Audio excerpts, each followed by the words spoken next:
মা আমাদের একটা সাবস্ক্রাইবার কমে গেছে ইউটিউবে। আমি দেখেছি তো সেদিনকে, যেদিনকে ওই ধোকলাটা পোস্ট করলাম না, তারপরেই দেখছি কি একটা সাবস্ক্রাইবার চলে গেছে। মানে ও আশা করেছিল আমরা দারুণ দারুণ রান্না দেখাবো, এবার দেখছি এরা তো সব ভেতরে দিয়েছে।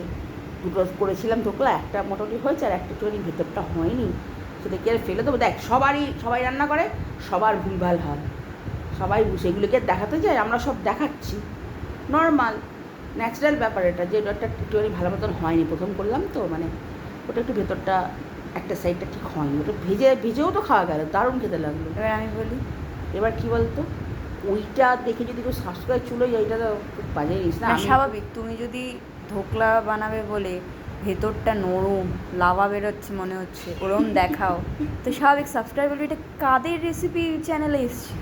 আরে আমার তো রেসিপি চ্যানেল নয়, আমি তুমি বলেছি। বরঞ্চ ধোকলা না লিখে অন্য কিছু লিখতে, তাও একটা ও ভাবতো ইউনিক কোনো খাবার বানাচ্ছে তাই দেখি। আরে ওটা তো আমি ধোকলাই বানিয়েছি, মিথ্যা কথা কেন বলবো? তার থেকে বড় কথা, আমি তো আমার স্টার্টিংয়ে তো লেখাই আছে না, যে আমাদের জীবনে যা যা মজার মজার হবে সব তো দিতে পারি না, দেওয়া হয় না এখন আর, সেইটা দেবো বলেছি, সত্যি ঘটনাই দিয়েছি, ওটা ধোকলা বানাতে গিয়ে ভাজা হয়ে গেছে।